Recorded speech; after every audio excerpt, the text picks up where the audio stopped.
이 시간 함께 은혜 나누실 하나님의 말씀은 열왕기상 9장 1절부터 9절까지의 말씀입니다. 열왕기상 9장 1절부터 9절까지 말씀입니다.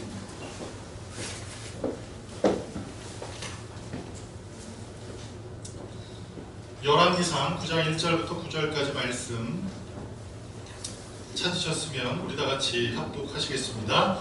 솔로몬이 야훼의 성전과 왕궁 건축하기를 마치며 자기가 이루기를 원하던 모든 것을 마친 때에 야훼께서 전에 기브온에서 나타나신 같이 다시 솔로몬에게 나타나사 야훼께서 그에게 이르시되 내 기도와 내가 내 앞에서 간구한 바를 내가 들었은즉 나는 내가 건축한 이 성전을 거룩하게 분별하여 내 이름을 영원히 그곳에 두며 내 눈길과 내 마음이 항상 거기에 있으리니 내가 내 아버지 다윗의 같이 마음을 온전히 하고 바르게 하여 내 앞에서 행하며 내가 내게 명령한 대로 온갖 일에 순종하여 내 법과 율례를 지키며 내가 내 아버지 다윗에게 말하기를 이스라엘의 왕위에 오를 사람이 내게서 떨어지지 아니하리라 한 대로 내 이스라엘의 왕위를 영원히 견고하게 하려니와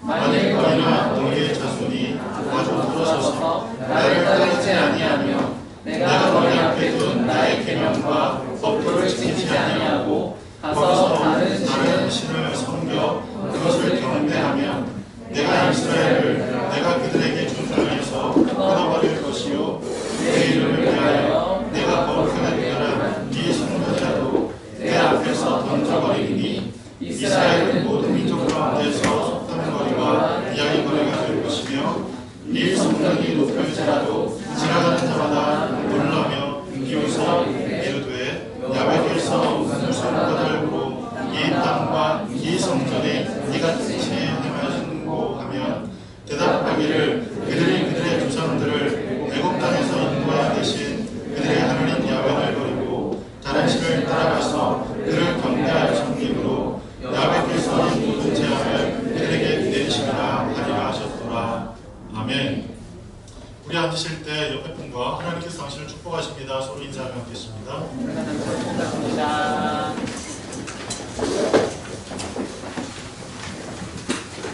할렐루야. 하나님께서 오늘 이 날에 우리와 함께 하시고 하나님의 은혜와 하나님의 평강으로 날마다 우리에게 은혜 주시고 복 주실 줄 믿습니다. 오늘 우리는 열왕기상 말씀을 통해서 하나님께 붙들린 삶에 대해서 이야기를 할 때 특별히 오만과 편견에 대해서 함께 이야기를 해보는 시간 갖도록 하겠습니다. 우리 요절 말씀을 다 같이 한번 읽어볼까요? 시작. 내가 내 백성 이스라엘을 애굽에서 인도하여 낸 날부터 내 이름을 둘 만한 집을 건축하기 위하여 이스라엘 모든 지파 가운데서 아무 성도 택하지 아니하고 다만 다윗을 택하여 내 백성 이스라엘을 다스리게 하였노라 하신지라. 아멘. 여러분이 요절 말씀을 통해서 우리가 깊이 생각해 보아야 할 것은 하나님께서는 하나님을 예배하기 위한 어떤 건물 그리고 어떤 지역 그것을 원하시지 않는다는 겁니다. 하나님께서 원하시는 것은 무엇입니까? 그것은 바로 하나님을 예배하는 사람을 원하신다는 겁니다. 그래서 요한복음 4장에는 이렇게 말씀합니다. 하나님께서 찾으시는 사람이 있습니다. 하나님께서 만나길 원하시는 사람이 있습니다. 하나님께서 발견하길 원하시는 사람이 있습니다. 그 사람을 누구라고 얘기를 합니까? 곧 신령과 진정으로 하나님을 예배하는 사람이라고 말씀하고 있습니다. 특별히 우리는 사무엘상 말씀을 통해서 하나님께서 사람들에게 원하시는 뜻을 이야기하신 것을 알게 되었습니다.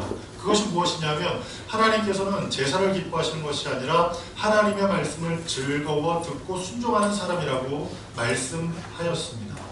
결국 우리가 이 말씀을 통해서 기억해야 할 것, 이 요절 말씀을 통해서 깊이 생각해야 할 것은 하나님께서는 어떤 건물을 원하시는 게 아닙니다.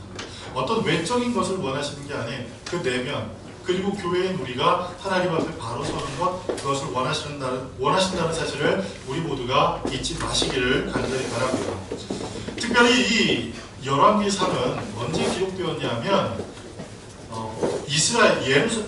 유다 백성이 남유다가 멸망해서 포로로 끌려간 그때부터 그리고 요야긴 왕이 포로에서 돌아온 그때 이 열왕기상에 기록되었습니다.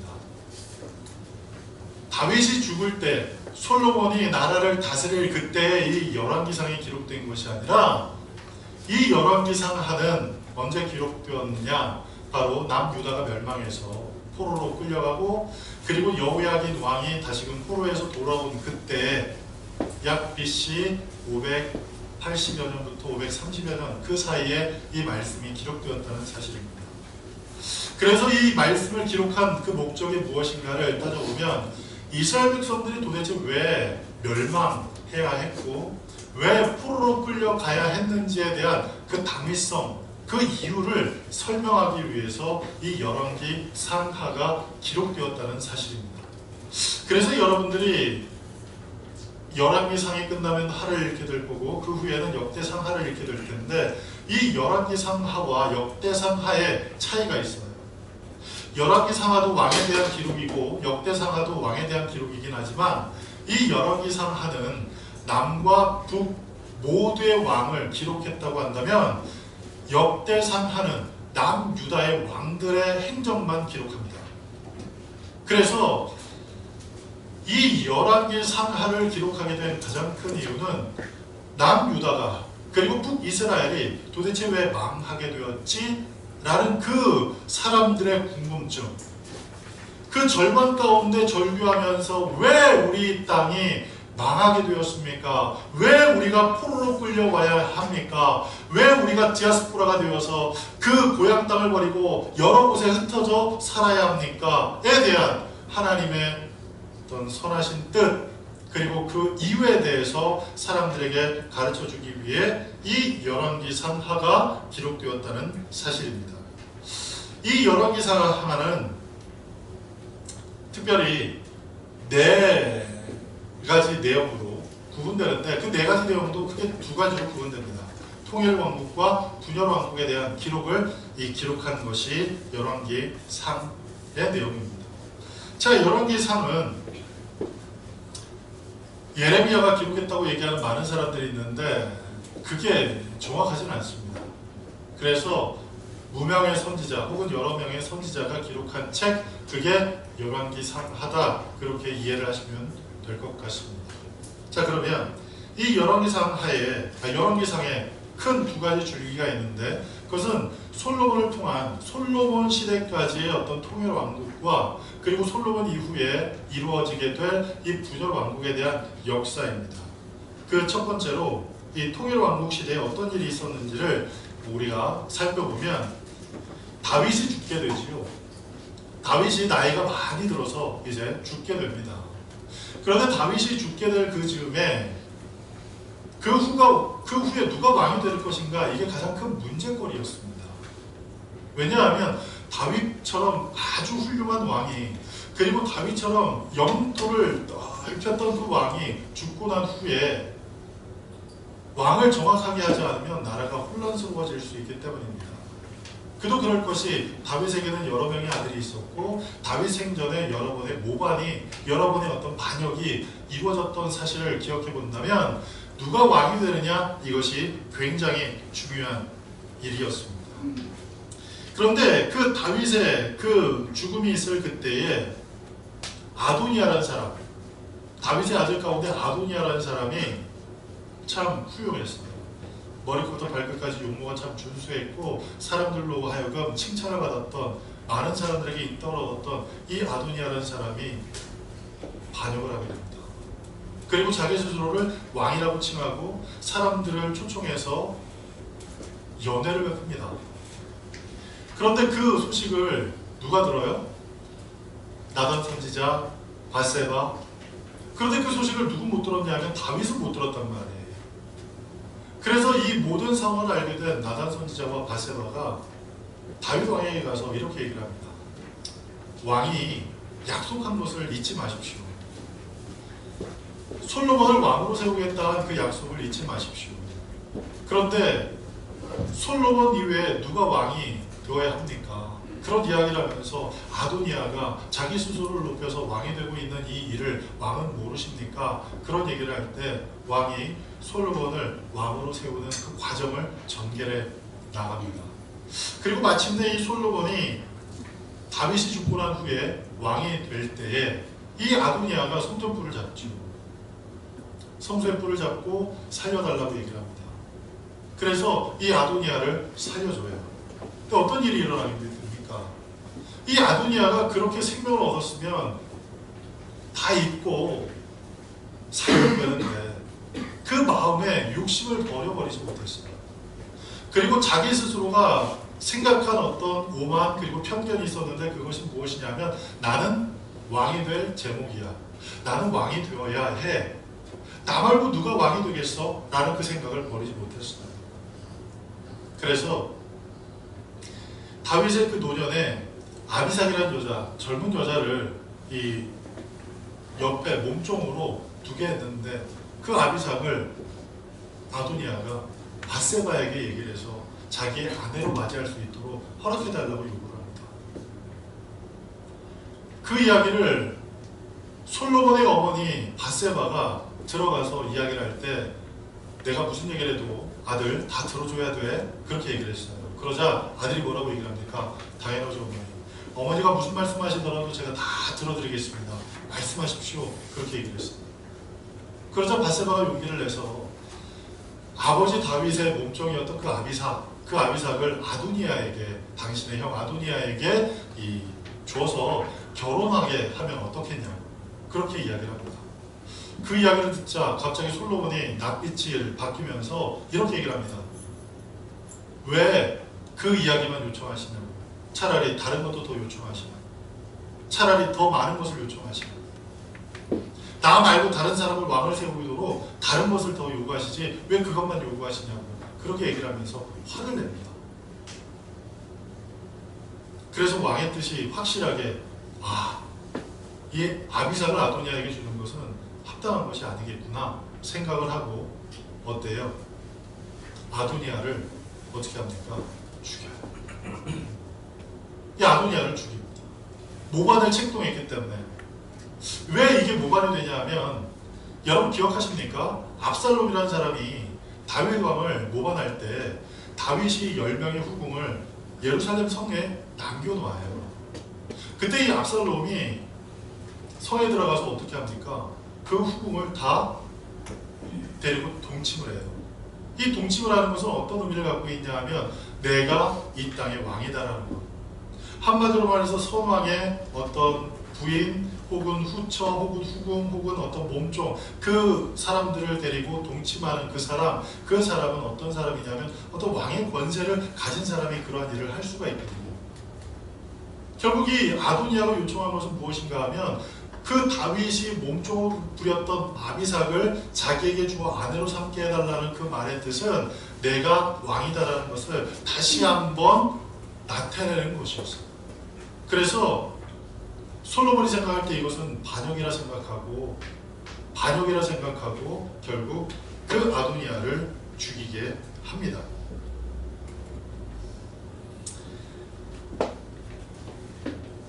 자, 그리고 이 솔로몬이 왕권을 강화하는 그 가운데서 어떤 일을 하느냐? 요압을 죽여요. 그리고 시므이라는 사람을 또 죽여요. 왜 그러냐면 다윗이 요청을 했거든요. 요압을 선한 사람이라고 생각하지 말라고 얘기를 해요. 무고한 사람의 피를 흘린 사람은 반드시 죽음으로 그것을 갚아야 하는 게 율법이죠. 그런데 이 요압이 아브넬이라는 사람을 죽였고 아마사라는 사람을 죽였단 말이에요. 북이스라엘에 있는 사람들을 죽였단 말이에요. 그래서 그 사람을 가만 내버려두면 안 되겠다 생각하고 그리고 또 이 요압이라는 사람이 너무나 권력이 막강해서 다윗조차도 어찌할 수 없었는데 그 아들 솔로몬이 요압을 감당할 수 있을까 싶어서 다윗이 죽을 때 유언을 합니다. 요압을 가만 내버려두지 말라. 편안하게 죽음을 맞이하지 못하도록 해달라. 그래서 솔로몬이 요압을 죽이죠. 그리고 다윗이 압살롬의 모반으로 인해서 반역으로 인해서 피신갈 때 그 뒤를 쫓아가면서 계속 뒤에서 욕했던 한 사람이 있어요.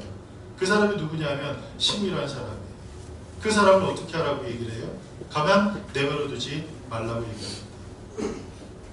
그래서 그 시므이를 어떻게 해요? 그 자리에서 죽이면 무고한 피를 흘릴 것 같아가지고 어떻게 하냐면 솔로몬이 한 가지 방책을 내놔요. 어떤 한 지역을 정하고 그곳에 집을 짓고 그곳에서 벗어나면 넌 죽는다고 얘기를 해요.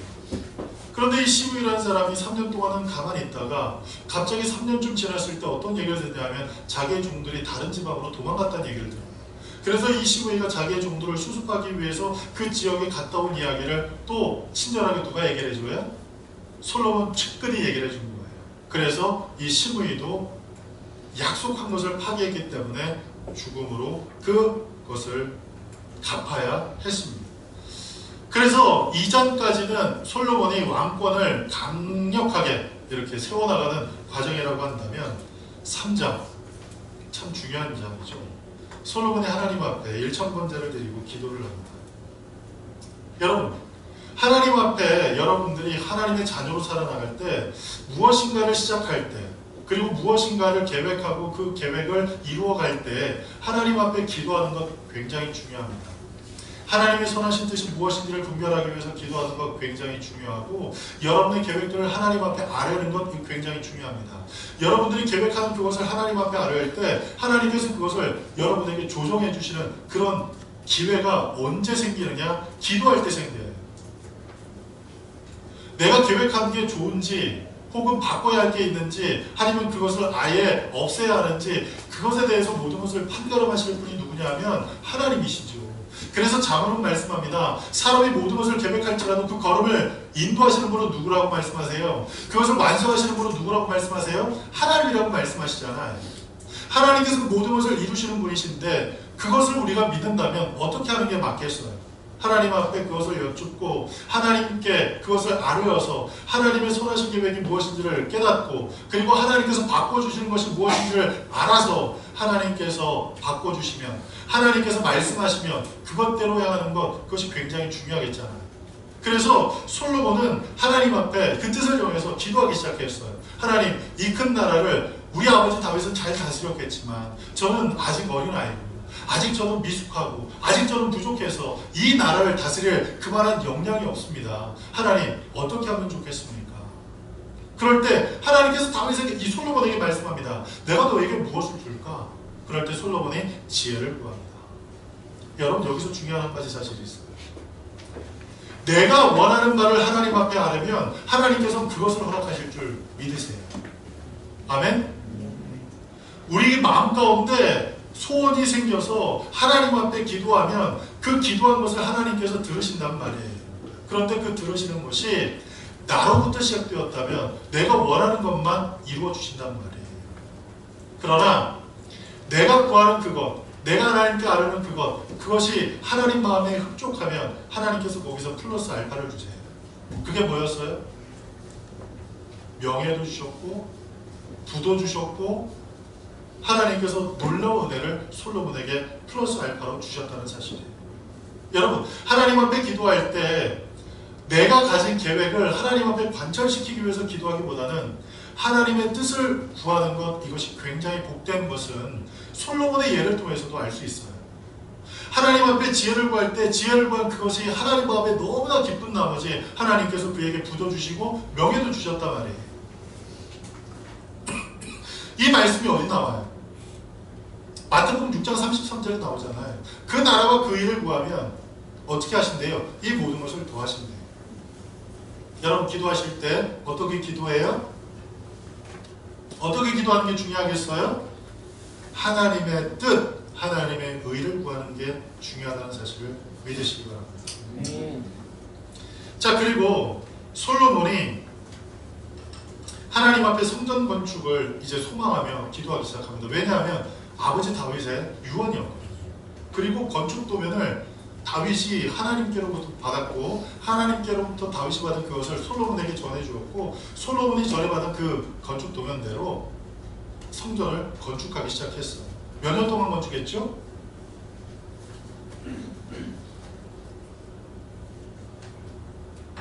몇 년 동안 건축했죠? 열왕기상 읽으신 거 맞죠? 7년 동안 건축했어요. 7년 정도. 약 7년의 시간을 거쳐서 이 솔로몬 이 성전을 짓고 난 후에 낙성식을 합니다. 이 건물을 다 짓고 난 다음 그것을 하나님 앞에 드리는 그 제사를 드리고 난 후에 솔로몬이 하나님 앞에 기도하는 내용이 8장에 나와요. 여러분 그 기도하는 내용을 한번 자세히 읽어보십시오. 굉장히 좋아요. 하나님께서 내가 지은 이 건물에 계시겠습니까? 그러지 않겠지만 그래도 이 성전에 계셔 주십시오. 그리고 이 성전에 계신 하나님 앞에 우리가 이곳을 향하여 기도하는 그것을 들어주십시오. 우리가 죄를 범할 때 이 성전을 향해서 기도하면 하늘에서 하나님께서 그것을 들으시고 우리를 용서해 주십시오. 설령 우리가 포로가 되어서 다른 나라에 끌려갔다 할지라도 그 포로된 땅에서 이 성전을 향해서 기도하면 하나님 우리에게 이곳으로 돌아와서 이곳에서 하나님 앞에 예배 드릴 수 있도록 우리에게 회복의 은혜를 허락해 주십시오 하는 내용을 솔로몬이 이 8장의 낙성식 때 하나님 앞에 기도하게 됩니다. 그런데 그 기도대로 하나님께서 놀라운 은혜를 허락하셨어요. 그게 무엇이냐? 스마냐 3장에 있는 말씀대로 그 성전을 향해 하나님 앞에 기도할 때, 하나님 앞에 회개하며 기도할 때 하나님께서 그것을 들으시고 그 죄를 사하시겠다고 약속해 주셨고, 그리고 이스라엘 백성들이 포로가 되어 끌려간 그곳에서 성전을 향해 기도하는 사람들이 있었어요. 다니엘과 다니엘의 세 친구가 있듯 그 성전을 향해서 하나님 앞에 기도하는 사람들의 그 기도를 들으사 그 백성들을 약속대로 다시금 어디에서? 포로된 땅에서 돌아오게 하셨단 말이에요. 자, 그래서 솔로몬이 성전을 짓죠. 그리고 난 후에 솔로몬이 나라를 다스리는 여러 가지 어떤 이 국정에 대한, 국정 운영에 대한 여러 가지 내용을 이 9장에 기록합니다. 그리고 10장을 통해서 이제 솔로몬이 누구를 만나게 되냐면 시바의 여왕을 만나요. 이 시바가 스바의 여왕, 이 스바라는 지역이 지금은 어느 곳이냐? 예멘 땅쯤 된대요. 그런데 그곳에 있는 그 여왕이 와서 솔로몬의 그 지혜를 듣고 감탄을 하기 시작합니다. 대답하지 못하는 게 아무것도 없어요. 무엇을 질문해도 다 대답해요. 모든 것을 다 대답할 수 있을 만큼 그는 지혜로운 사람이었던 거예요.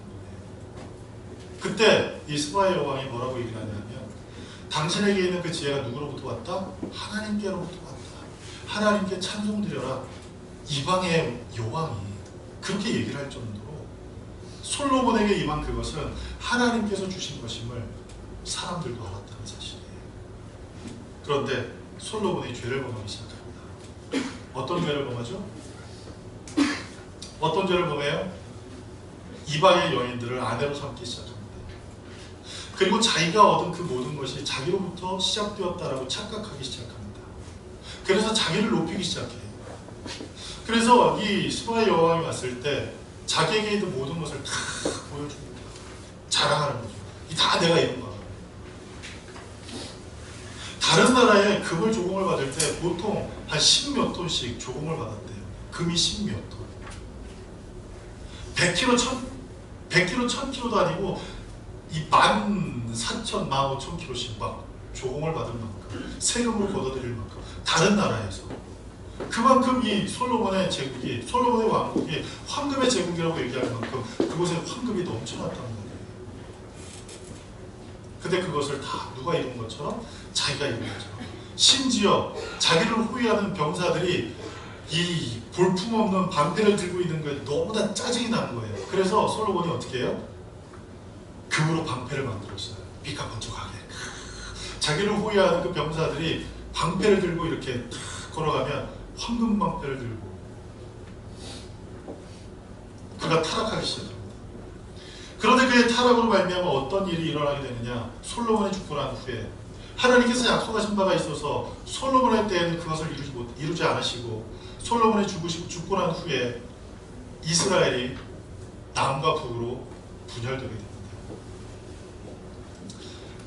유다와 베냐민 지파를 뺀 나머지 10지파가 동맹을 맺어요. 누구와 더불어서? 여로보암으로 더불어서. 이 여로보암은 굉장히 리더십이 있었던 사람이에요.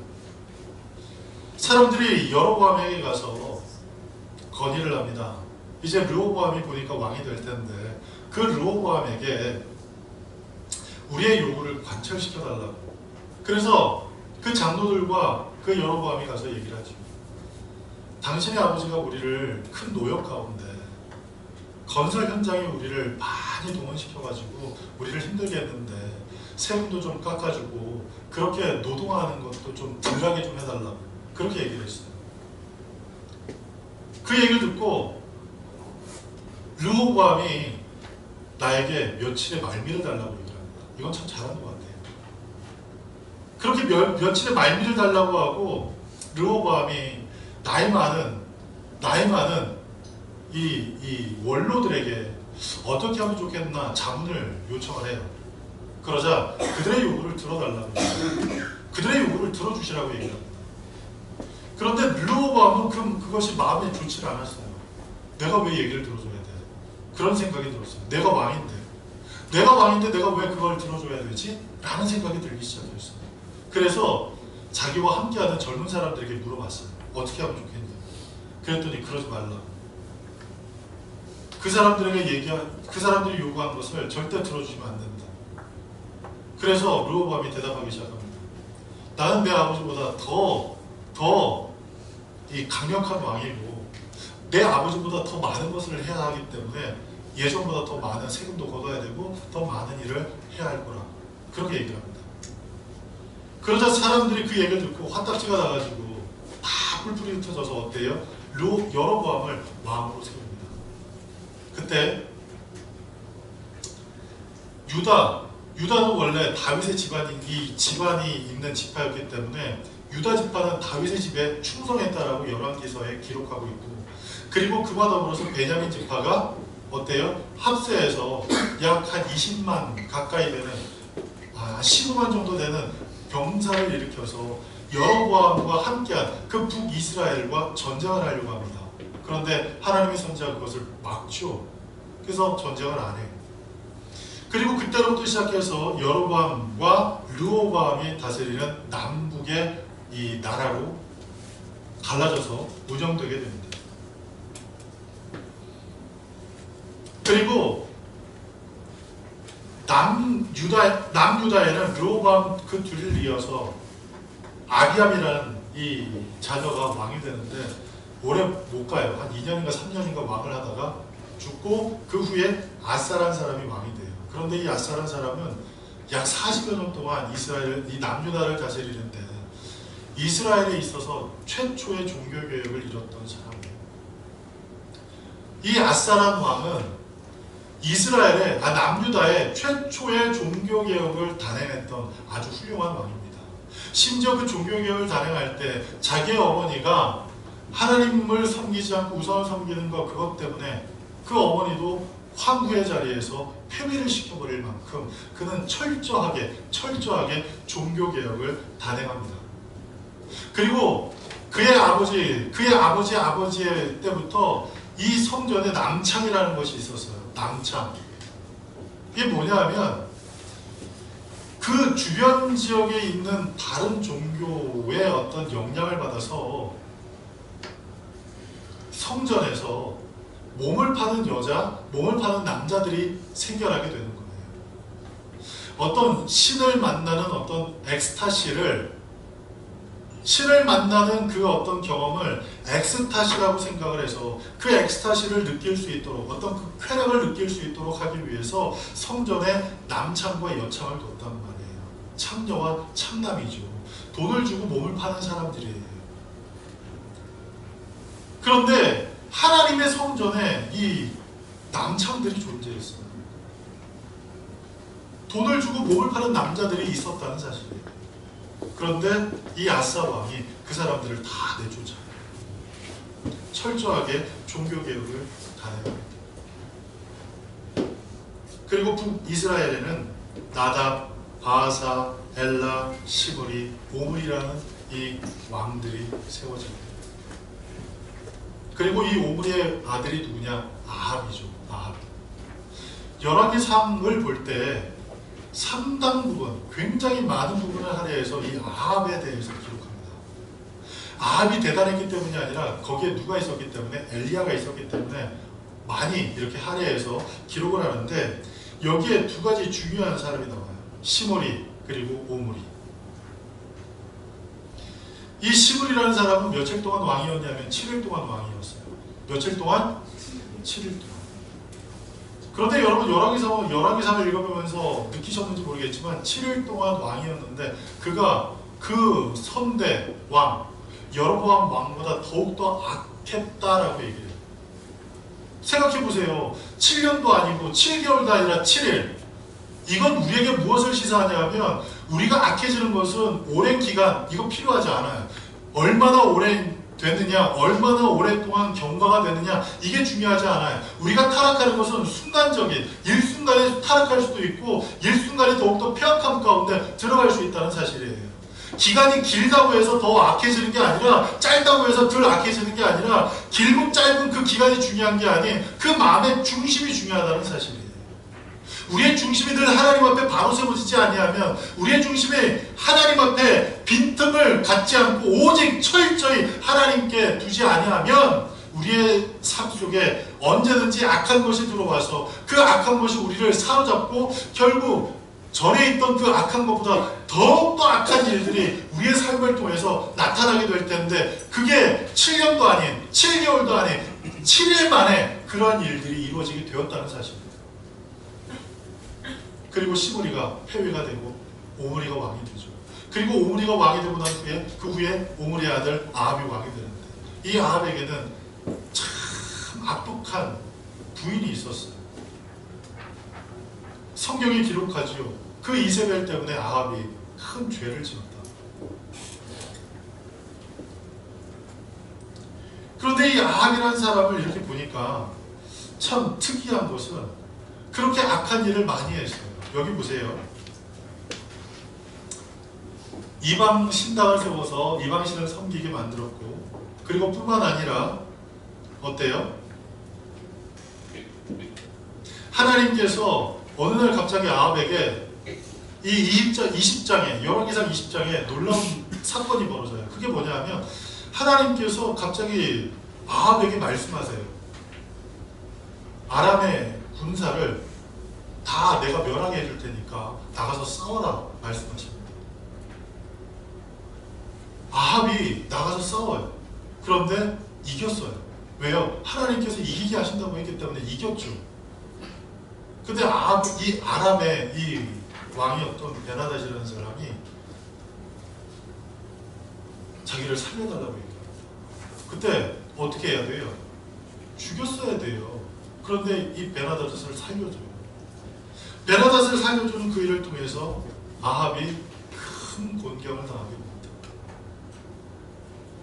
이렇게 그리고 또 나봇이라는 사람이 있어요. 그 아람과의 전쟁이 끝나고 난 후에 자기 왕궁에 있는데 왕궁 옆에 보니까 나봇이라는 사람이 갖고 있는 포도밭이 있는데 너무나 좋아 보여요. 그것을 자기가 살려고 했는데 안 판대요. 왜?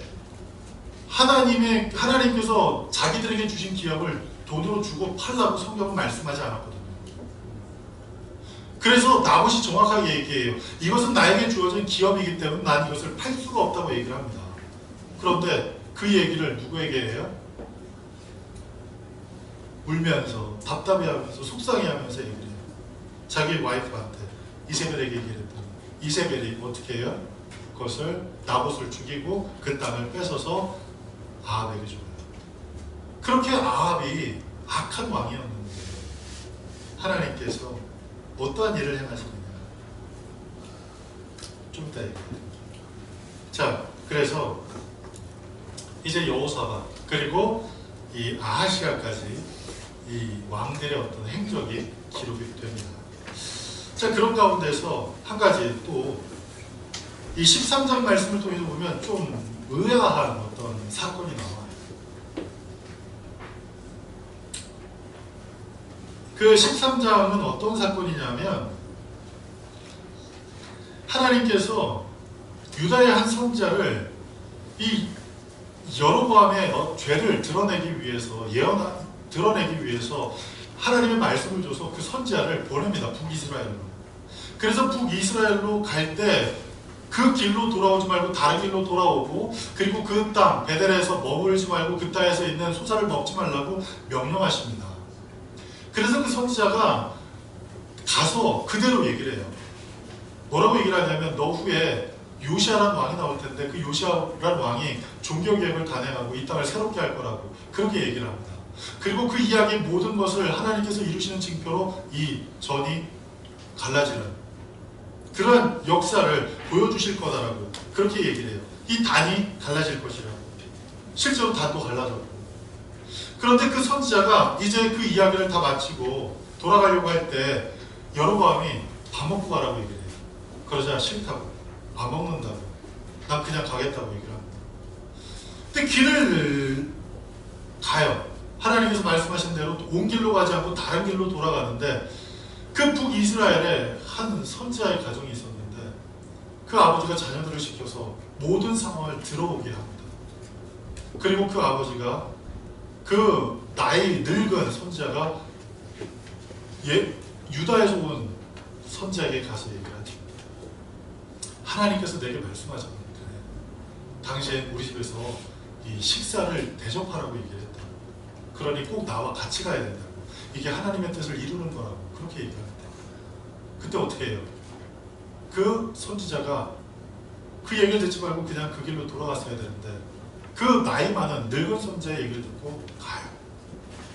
그리고 그 집에서 밥을 먹어요. 그 밥을 먹는 순간 그 늙은 선지자가 얘기를 합니다. 내가 어찌 하나님의 말씀을 어기느냐. 네가 오늘 죽을 것이다. 그 이야기 하자마자 그 선지자가 유다에도 남유다 땅에서 온 선지자가 죽어요. 제가 이 말씀을 읽으면서 참 이 성경은 우리를 참 어렵게 하는 책 중에 하나구나. 이 말씀을 어떻게 받아들여야 될까? 그런 생각을 해보았어요. 그런데 그 말씀을 곰곰이 생각하다가 이사야 40장 8절 말씀을 읽고 시편 55편 11절 말씀을 읽으면서 그 질문에 대해서 해답이 나오더라고요. 자, 이사야 40장 8절 여러분 한번 읽어보시죠. 이사야 40장 8절.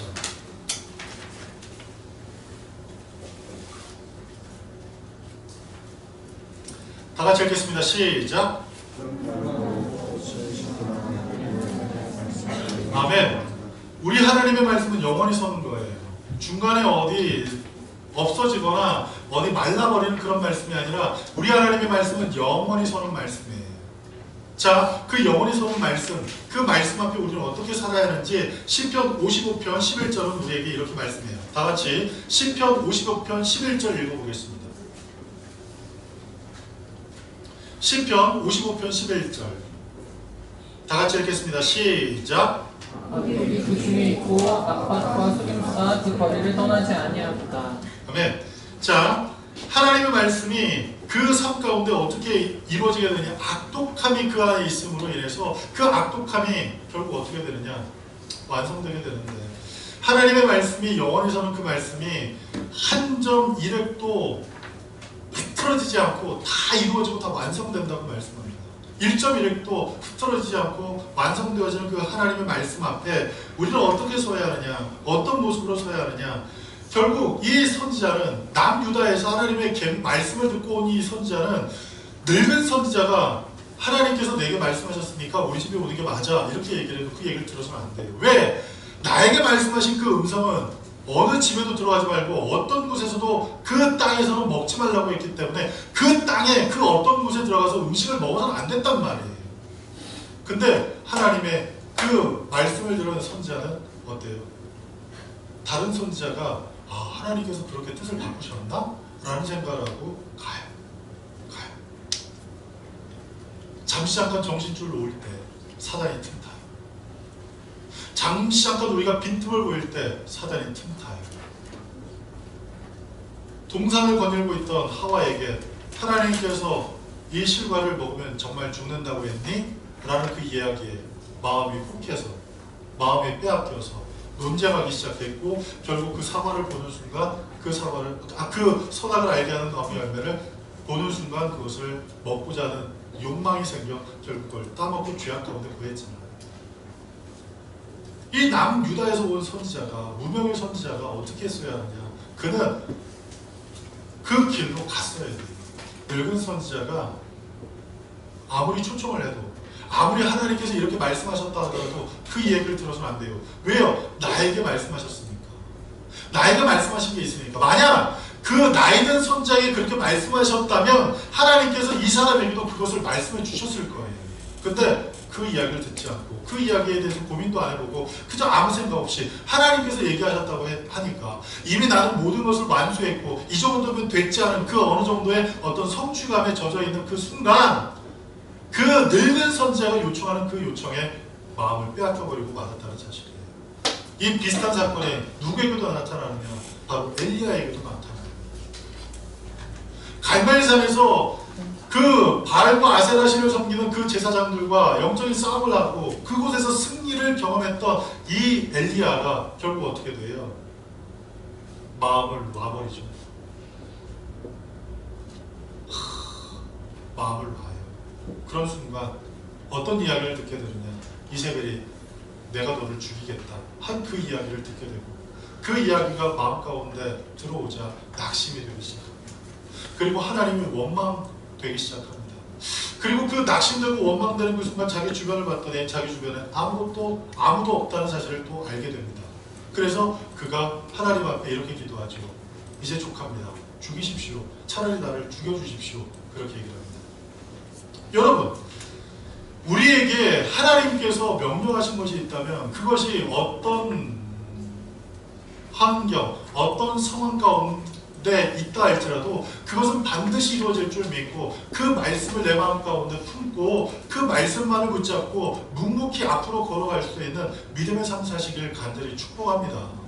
주변에서 누가 유혹을 하더라도 주변에서 누가 그것을 겁박해서 두렵게 하여 그것을 이루지 못하게 한다 하더라도 하나님의 말씀은 영원히 선다는 그 사실을 기억하면서 하나님의 말씀은 1.1억이라도 다 이루어지지 않고 땅에 떨어지지 않는다는 사실을 기억하면서 하나님의 말씀이 내 삶 가운데 온전히 이루어질 것을 신뢰하면서 내게 주어진 그 길을 묵묵히 걸어갈 수 있는 믿음의 삶 사시기를 간절히 축복합니다.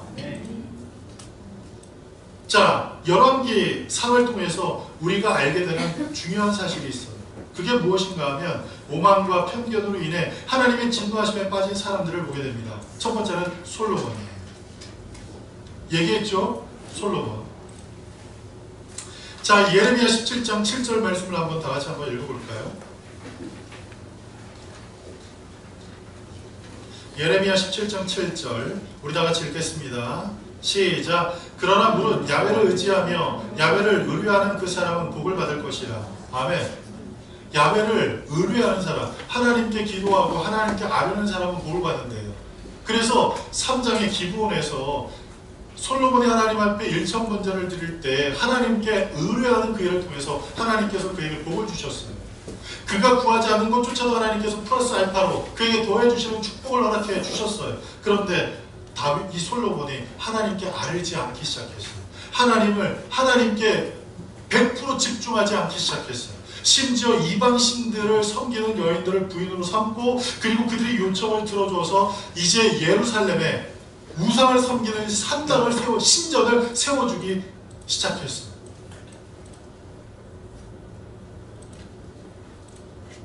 두 번째, 여로보암의 자손들은 과거를 통해 교훈을 얻지 못했습니다. 여로보암의 자손들은 과거를 통해서 교훈을 얻었어야 돼요. 아, 우리 아버지가 이랬구나. 이걸 통해서 교훈을 얻었어야 되는데 그들은 교훈을 얻지 못했습니다. 왜? 편견이 있었거든요. 그들 안에 오만이 있었거든요. 그 안에 오만방자함이 있었기 때문에 내가 굳이 바꿀 필요가 뭐가 있어? 내가 바꿀 이유가 뭐가 있어? 내가 이 나라의 왕인데. 그런 오만함이 그들을 결국 무너뜨리게 되었습니다. 그래서 그들은 비참한 최후를 맞이하게 되죠. 시편 49편 20절은 우리에게 이렇게 말씀합니다. 깨닫지 못하는 사람에 대해서 얘기해요. 우리 시편 49편 20절을 다 같이 한번 읽어보겠습니다. 시편 49편 2절입니다. 20절입니다. 시편 49편 20절 다 같이 읽겠습니다. 시작. 종교 하나 깨닫지 못한 사람은 멸망하는 짐승 같도다. 아멘. 멸망하는 짐승 같아요. 그래서 멸망당했어요. 세 번째, 아람의 베나닷 왕의 오만과 편견. 이 베나닷이 전쟁을 할 때 그렇게 이야기를 합니다. 이스라엘이 섬기는 신은 산의 신이라. 왜? 호렙산 시내산에서 이스라엘 백성들을 하나님께서 만나주셨기 때문에 하나님께서는 산의 신이라고, 평지의 신이 아니라고. 그래서 평지에서 전쟁을 하면 우리가 반드시 이길 거라고 얘기했어요. 근데 그 이야기를 누구도 들어요? 하나님께서도 들으셨어요. 그래서 열왕기상 12장 28절에 내가 그 얘기를 들었기 때문에 그 아람 군대를 내가 이스라엘 너희한테 지게 만들어 줄게, 너희가 이기도록 해줄게 해서 그 날에 10여만 명이 넘는 사람들을 죽이게 만들어 주셨어요. 승리하게 만들어 주셨어요. 사람들은 오만과 편견을 갖게 됩니다.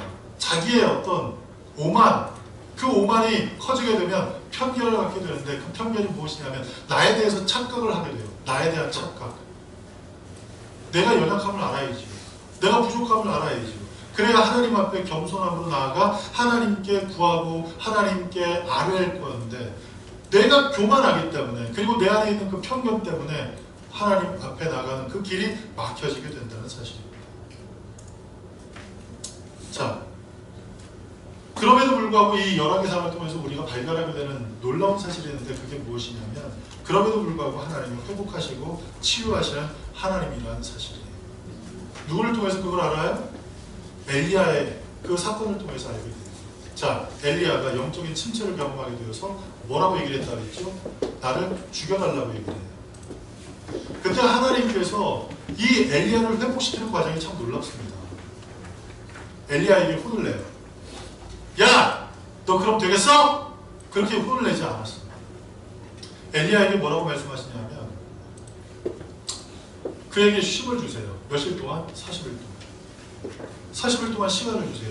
가서 쉬라고 얘기를 하셨어요. 왜? 엘리야가 지금 육신적으로도 너무 공감 가운데 있었거든요. 그래서 엘리야에게 쉼을 주세요. 그리고 40일 동안 그를 잘 먹이십니다. 그리고 난 후에 하나님께서 하신 방법이 무엇이냐? 그에게 말씀하기 시작하시는 거예요. 그때 말씀하셨어요. 그를 육신적으로 회복하고 그를 마음적으로 평안함을 주시고 난 후에 이야기를 하기 시작하셨어요. 그래서 결국 그에게 회복을 허락하실 때 어떻게 하십니까? 자기 혼자만 있는 줄 알았더니 무상과 사실에게 전하지 않는 7,000명이 있다는 사실을 또 알게 하셨고, 그리고 하나님께서 그를 회복하사 하나님께서 그를 생명 가운데 조금도 해함받지 않고 안전하게 보호하실 것을 또 경험하게 하셨죠. 어떤 일을 통해서? 40일 동안 피하게 하시고 그 피한 곳에서 잘 먹이시는 일을 통해서. 이와 같이 하나님께서 그를 회복하게 하셔서 하나님의 일을 끝까지 완수할 수 있도록 만들어 주셨다는 사실이에요. 오늘 여러분들이 교회에서 신앙생활 하시다가 혹 영적인 침체를 경험할 때가 있을 줄 알아요. 교회에서 여러 가지 일로 봉사를 하다가 영적인 침체를 경험할 때 있을 줄 알아요. 그렇게 침체를 경험할 때 그 침체를 해결할 수 있는 방법, 그것은 무엇입니까? 엘리야가 취한 방법은 하나님 앞에 원망한 거예요. 그렇죠? 하나님 앞에 원망했다는 것은 무엇을 의미하냐면 그럼에도 불구하고 하나님 앞에 나갔다는 사실이에요. 그리고 그럼에도 불구하고 자기의 어떤 이 중심을 하나님 앞에 이야기했다는 사실이에요. 여러분, 영적 침체를 당할 때 믿음의 길에서 벗어나서 그 영적 침체를 해결할 수 있다, 그런 착각 버리시기 바랍니다. 신앙의 길 이외에서 영적 침체를 회복할 수 있는 그 어떤 방법도 없다는 사실을 여러분 아시길 바래요. 영적 침체를 해결할 수 있는 유일한 방법은 그럼에도 불구하고 하나님 앞에 나가는 거예요. 원망을 하던 불평을 하던 그리고 하나님 앞에 짜증을 내던 어쨌든지 하나님 앞에 나가야만 한다는 사실이에요. 그래야만 그 안에서 해결할 수 있는 어떤 출발이 시작될 수 있다는 사실입니다. 영적인 침체를 경험해서 기도도 안 되고 영적인 침체가 느껴져서 교회에서 신앙생활하는 그 사람들만 봐도 짜증나고 누가 뭐라고 얘기를 하면 그것이 마음 가운데 쟤 왜 저래? 판단하면서 속상해하는 그러한 일이 내 안에 가득하게 될 그때, 무기력함 가운데 절망할 수밖에 없는 그때에 그럼에도 불구하고 내가 해야 할 그 영적 침체의 순간, 그럼에도 불구하고 그 순간에 내가 해야 할 일은 하나님 앞에 가는 것 외에는 없습니다. 그때 하나님께서 여러분에게 알맞게 여러분의 영적 침체를 회복하게 하실 거예요. 육신적으로 피곤한 사람에게 육신의 쉼을 주실 것이고, 영적인 공고함이 있는 사람에게 영적인 회복을 주실 것이고, 그리고 말씀이 없어 그 심령이 칼칼한 심령에게 하나님의 말씀을 주셔서 그 심령을 배부르게 하실 것이고, 그리고 그 심령이 메말라 답답한 심령에게 성령의 은사를 담비를 부어주셔서 그 영혼을 촉촉하게 해 주실 것이라는 사실이에요. 여러분, 영적 침체가 여러분에게 다가올 때 외부에서 혹은 밖에서 방법 없어요. 오직 하나님 외에 그 영적 침체를 해결할 수 있는, 영적인 공고함을 해결하실 수 있는 분 아무도 없다는 사실을 기억하면서 하나님 앞에 나가야 합니다. 그리고 아합이 회개함을 보시고 하나님께서 놀라운 말씀을 하세요. 열왕기상 21장 19절 우리 다 같이 한번 읽어볼게요. 그렇게 나쁜 왕, 이 아합 왕이 하나님 앞에 회개를 합니다. 그때 하나님께서 보이신 반응이 참 놀라워요. 다 같이 읽겠습니다. 열왕기상 21장 29절에 시작. 아합이 내 앞에서 경배함을 내가 보느냐? 그가 내 앞에서 경배함으로 내가 재앙을 저의 시대에는 내리지 아니하고 그 아들의 시대에야 그의 집에 재앙을 내리려 하셨더라. 아멘. 엘리야에게 지금 하시는 말씀이에요. 야 엘리야야, 봐봐. 저 아합도 회개했어. 저 아합도 변화됐어. 그래서 내가 저에게 한 가지 이야기를 할 텐데 그 이야기는 뭐냐면 지금 당장 재앙을 내리지 않고 내 후대에 재앙을 내리겠다. 여러분, 하나님은요 그 죄악을 그냥 버리시는 하나님이 아니에요. 묵과하시는 하나님이 아니에요. 그 죄악을 갚으시는 하나님이에요. 그래서 그 죄악을 갚으시기 위해서 하나님의 독생자 예수 그리스도를 우리에게 보내신 분이세요. 죄악은요 안 갚고는 어찌 해결할 수 있는 방법이 없어요. 그 죄악은 반드시 해결을 해야 해요. 근데 하나님께서 내리신 방법은 무엇이냐? 지금이 아닌 나중이라는 거예요. 여러분, 하나님 앞에 어떠한 문제, 어떠한 죄악이라도 있더라도 여러분, 그 죄악 하나님께서 못 감당하실 죄악 없어요. 여러분, 죄악 때문에 마음이 두려우신 분, 죄악 때문에 마음이 답답하신 분, 죄악 때문에 영적으로 굉장히 공부하신 분, 하나님 앞에 기도하시기 바랍니다. 하나님 앞에 회개하시기 바랍니다. 그러면 하나님께서는 즉시로 여러분의 그 모든 죄악을 용서하시고 여러분에게 회복의 은혜를 허락하실 줄 믿습니다. 네. 여러분, 2018년 이 한 해를 살아가면서 하나님 앞에 우리의 오만을 버립시다. 내가 누군데, 내가 이런 것도 할 수 있는데, 내가 누군데 내가 이거 내가 왜 해? 이런 이 오만함을 버립시다. 하나님 앞에 늘 겸손함으로 하나님의 뜻을 구합시다. 그리고 우리 안에 있는 편견을 버립시다. 하나님에 대한 편견, 그리고 나에 대한 편견을 버립시다. 하나님에 대해 그동안 우리가 갖고 있었던 그 모든 편견을 버릴 수 있는 방법은 하나님의 말씀을 읽는 방법 외에는 없어요. 그래서 그 말씀을 읽는 가운데 하나님 앞에 갖고 있던 우리의 편견을 버리시기 바랍니다. 그리고 어때요? 하나님께서 우리 안에 주신 순전한 마음을 가지고 하나님 앞에 늘 나감으로 하나님께서 주신 회복, 하나님께서 주신 축복, 그것을 누리며 사는 귀한 성도님들 되길 간절히 축복합니다. 기도하겠습니다.